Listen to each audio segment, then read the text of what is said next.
E aí, fizeiros e fizeiras, tudo bem com vocês? Eu sou Alex Silva e você está no PPF, Primeiros Passos em FIIs. Seja muito bem-vindo. Hoje vamos falar de um fundo de papel, o CP-TS11, o Capitânia Security. E eu vou falar sobre 3 pontos positivos desse fundo. Quer saber quais são? Fica aqui comigo no vídeo e você vai descobrir. Você já conhece esse fundo? Deixa aqui para mim nos comentários. Bora lá para análise? E com informações do site fundsexplorer.com.br, vamos conhecer um pouco mais o Capitânia Securities, ou o CP-TS11, que está sendo cotado na casa dos R$ 99,00. Seu último rendimento anunciado, pago agora em outubro, foi de 72 centavos, o que dá um dividend yield de 0,72, melhor dizendo, o que é um dividendo muito bom. Seu patrimônio líquido é de 790 milhões e o valor patrimonial da cota é de R$ 93,00. Portanto, a gente já vê logo de cara que o preço da cotação, 99, está um pouquinho maior do que o seu valor patrimonial, que é de 93. Se dividirmos 99 por 93, chegaremos ao famoso PVP, o que significa que o valor da cota está 6% mais caro do que o seu valor patrimonial.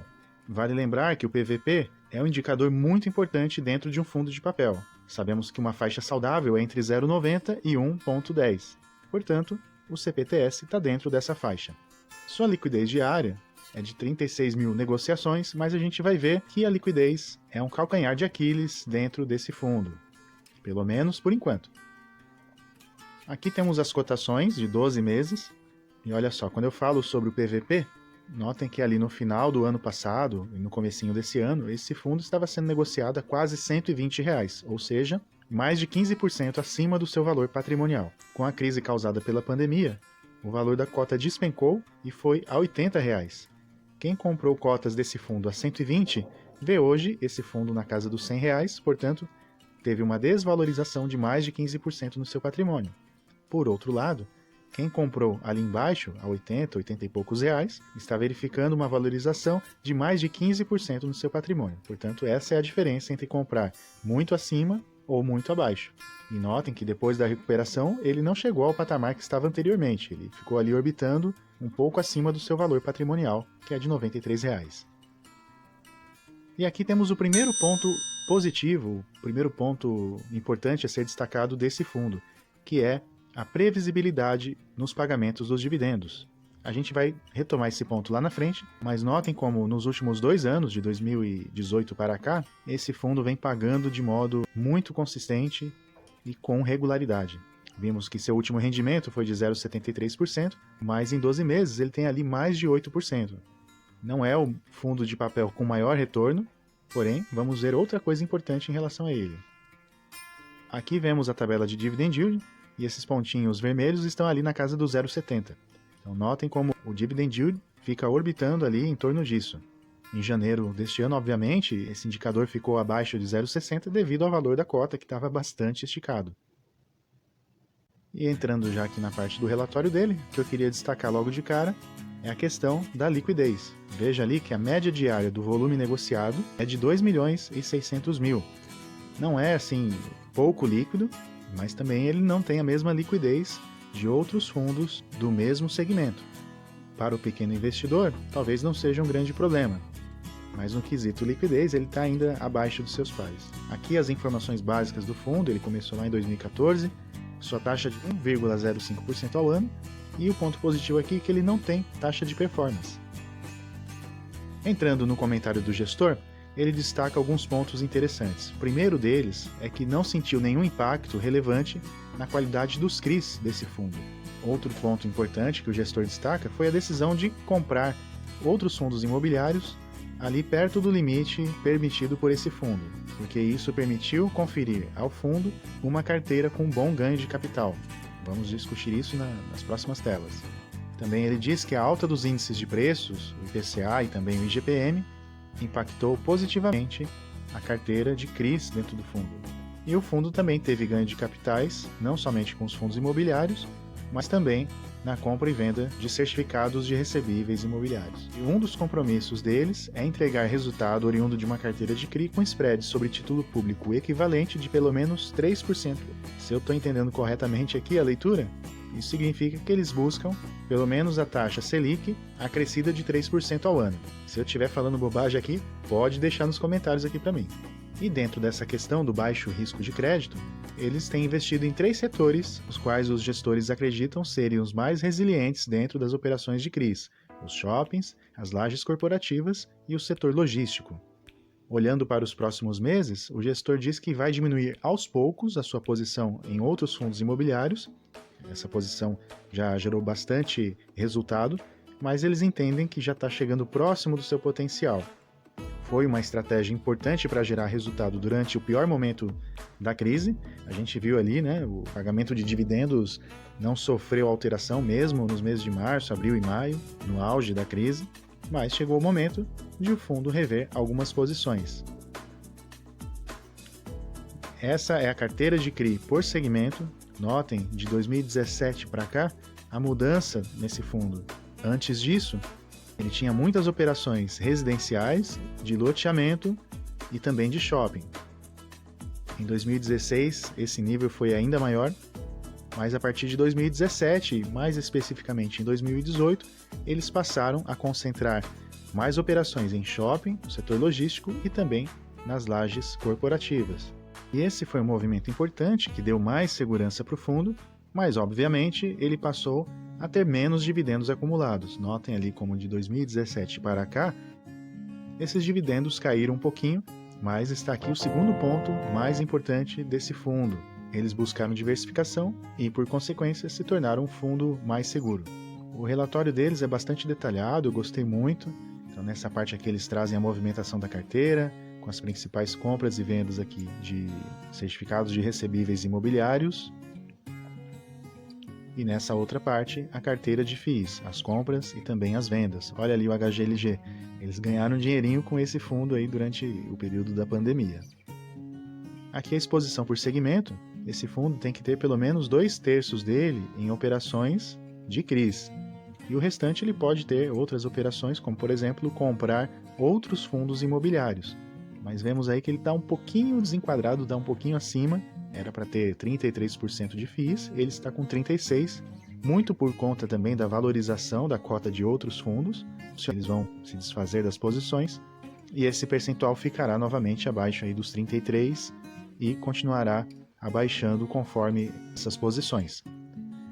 Mas dentro da operação de CRIs, temos ali 26% em shopping, 10% em logístico industrial e 9% comercial, as lajes corporativas, dentro daquilo que é a estratégia do fundo atualmente. Mas eles também têm ali ainda setores residencial, loteamento, varejo, tem uma boa posição ali de liquidez em títulos de renda fixa.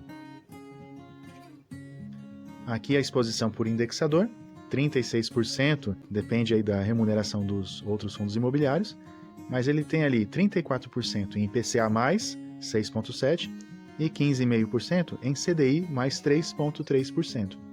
Mas ele também tem IGPDI, ele tem IGPM, uma parcela bem pequenininha, e também ali títulos de renda fixa.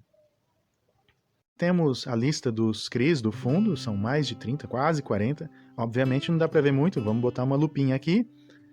Agora sim, deu para ver melhor. Então tem ali algumas informações básicas, né? Quem quiser, dá uma olhadinha depois no relatório, eu deixei o link aqui na descrição, para poder entender um pouquinho mais operação por operação. Aqui o gráfico da rentabilidade, notem como antes de 2018 ele destoava bastante do IFIX, em alguns momentos acima, outros momentos abaixo, mas de 2018 para cá ele passou a ter ali uma certa correspondência, ele começou a acompanhar mais o IFIX. E aqui a tabela de resultado financeiro do fundo, eu destaquei ali o ganho de capital com fundos imobiliários, que foi o maior resultado foi agora em setembro, que aconteceu, o fundo comprou outros fundos imobiliários bem baratos, lá em março, em abril, e a partir de junho, principalmente, ele vendeu e botou o dinheiro no bolso, botou o lucro no bolso ali do gestor, do administrador e também do cotista.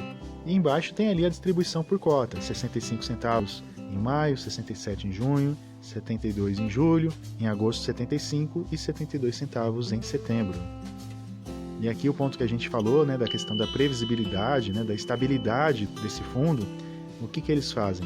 No mês que o fundo tem um resultado maior, ele distribui um pouco menos e faz ali um pequeno caixa. Então, ali em janeiro, em fevereiro, em março, não. Eles distribuíram 1 centavo a mais do que foi o resultado. Em abril, né, ali no auge da crise, também em maio, eles arrecadaram menos e pagaram mais. Em junho, devido ao ganho de capital, eles conseguiram fazer um resultado melhor, mas distribuíram menos. Distribuíram mais em julho, um pouquinho menos em agosto, e em setembro foi igual. Então eles tentam manter ali mais ou menos um mesmo padrão, então é bastante previsível, e isso é bom para o cotista. Aqui a tabela de liquidez, ponto positivo aí que ele esteve em 100% dos pregões, e olha só que interessante, né? O volume negociado ele aumentou muito de agosto do ano passado para cá, então, praticamente um ano aí que os investidores descobriram, né, o Capitani, embora ele seja bastante antigo, e a tendência é de que ele cresça mais. Eu vou dizer por quê. Olha só aqui o número de cotistas. Até junho de 2019, tinha ali 5 mil. Em apenas 6 meses ele dobrou, passando ali para 10 mil. Em junho desse ano, ele dobrou de novo de tamanho, passando dos 20 mil. E já estamos ali na casa dos 33 mil. Como será que esse fundo vai estar daqui a um ano? Eu acho que daqui a um ano eu vou voltar para ver como é que ele está. Quem sabe até lá eu não compro umas cotinhas dele. Obviamente não vai dar para entrar detalhadamente em cada uma das operações, mas aqui eu peguei 2 delas apenas para exemplificar. Um deles é esse CRI HBR, que tem a taxa de emissão de IPCA mais 6%, e ali embaixo o CRI Elbor, IPCA mais 5,5%. É isso aí. Chegou a hora de conceituar. Vimos que esse fundo tem mudado bastante de 2 anos para cá, conferindo mais segurança aos seus cotistas. Também vimos que ele é um fundo bastante estável, que é o segundo ponto. E terceiro, ele é um fundo que vem crescendo muito. A base de cotistas aumentou consideravelmente no último ano. Além disso, vimos que ele é um fundo com muitas operações, ele é bastante diversificado. Sua estratégia de gestão ativa funcionou muito bem em relação à compra de outros FIIs durante o período agudo da crise. Ele é um fundo que já está há 6 anos na bolsa, mas parece que agora, nos últimos 2 anos, ele conseguiu encontrar sua identidade. Portanto, penso que é um FII que vai crescer ainda muito. Em resumo, tem bons dividendos, bom nível de segurança, sabe aproveitar as oportunidades, tem uma taxa de gestão adequada. A única coisa que ainda pesa contra é a questão da liquidez, mas com o aumento do número de cotistas, esse fundo tende a ser ainda melhor. Dito isso, o conceito que eu dou para ele hoje é de 6 joinhas, porém com viés de alta. Esse é um fundo que eu quero voltar a analisar daqui a alguns meses e vamos ver se meu conceito vai mudar. Bem, por hoje é isso. Se você gostou, deixa o seu like, se inscreve aqui no canal, clica no sininho para ativar todas as notificações e assim você vai saber toda vez que sair vídeo novo por aqui. Então, um grande abraço e até a próxima semana. Tchau, tchau!